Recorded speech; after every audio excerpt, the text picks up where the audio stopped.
Welcome back. According to research, Black children are falling further and further behind in schools.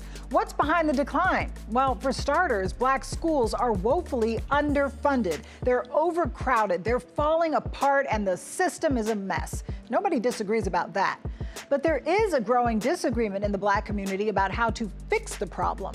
Some say public schools need more resources to build them back up, while others say the answer isn't pouring more money into failing schools, it's getting our kids out of them.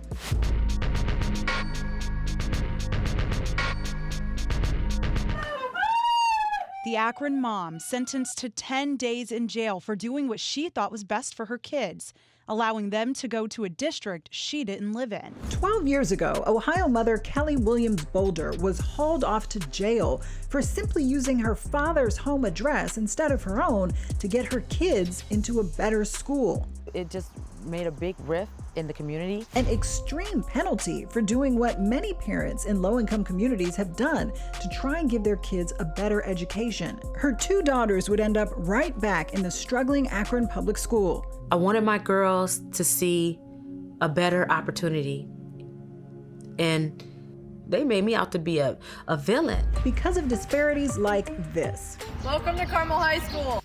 Join us on a tour. Last December, students at a public high school in Carmel, Indiana, posted a TikTok video of their school. This is the auditorium. Showing off the 10,000-seat auditorium, recording studio, multiple gyms, planetarium, and even a cafe. The video immediately went viral, with many Black parents noting the public schools in their neighborhood look nothing like this. So I live 30 minutes from this high school. Join us on a tour. Many things bother me about the video. Probably the most is most high schools in Indianapolis and the suburbs of Indianapolis don't look like this. The TikTok tour of Carmel, whose student population is less than 4% Black, highlighting a painful reality of education in America. Predominantly white schools receive $23 billion more in funding than non-white schools. Schools are primarily funded by property taxes, meaning if you live in a wealthier area, your school probably will look like that as well. Nearly a quarter of all American public schools' infrastructure is reported as being in fair or poor condition. This month, a South Carolina paper reported cockroaches, mold, and sewage in rural schools. And just last year, students at Druid Hills High School in Atlanta posted this: raw sewage, rats, and mold. A new video, this one posted online by students, showing the gross conditions inside of DeKalb County High School. You can't see the bottom of the pool because the pool water is filled with rust. Prompting outrage, the school's closure, and ultimately the firing of a superintendent. It's not just the buildings that are falling apart. 86% of fourth graders are performing at grade level for math, but for Black students, that number is just 55%.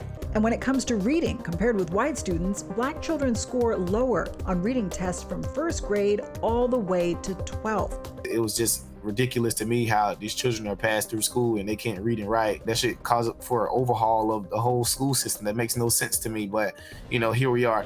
When it comes to graduation rates, HBCU Money reports only 59% of Black boys will walk across that stage. You cannot expect that a system that was designed on racist tendencies to produce the outcomes that Black families need. What y'all think about this little film crew I brought in here? Distracting, makes our jobs harder. But exciting. We about to be on TV. Because they are covering underfunded, poorly managed public schools in America. No press is bad press, Barb. It's a popular storyline for Hollywood. Teachers are afraid to change. They want to keep this place tore up from the floor. Okay, just give me the signal. But a real-life problem for countless families. Black parents have long sought ways to get their kids into better schools.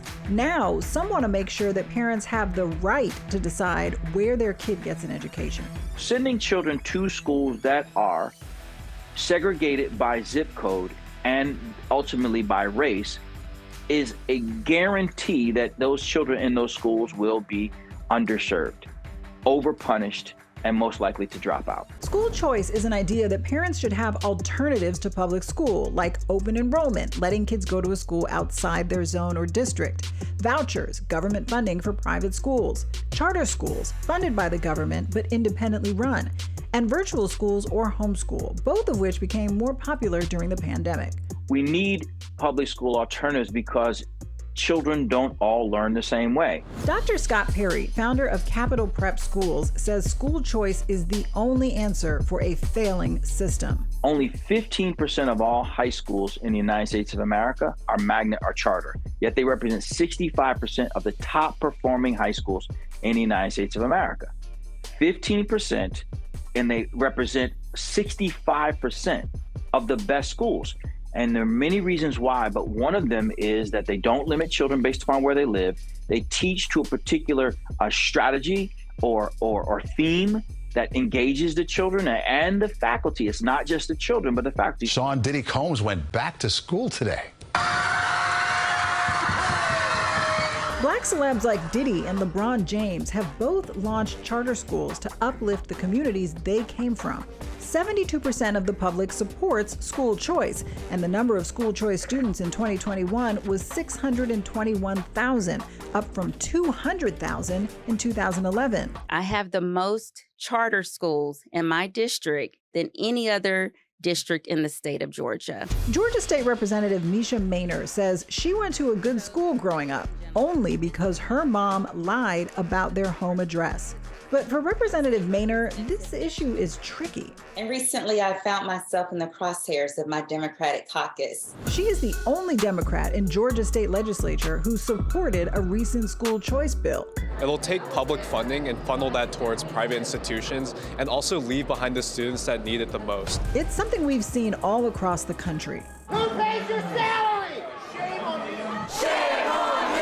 Republicans are more strongly in favor of school choice. Charter schools perform better because they have to compete for individual students. And it has become a huge political issue. I have a First Amendment right. Those opposed to school choice say we need to fix our public schools, not abandon them. We want schools that work. Schools often receive funding per child. Public school advocates warn that taking money away from already struggling schools only makes things worse. What we've pushed back against is not so much charters, but against the proliferation of an industry that takes meaningful resources from public schools and puts them in the hands of private interests, unaccountable to the public.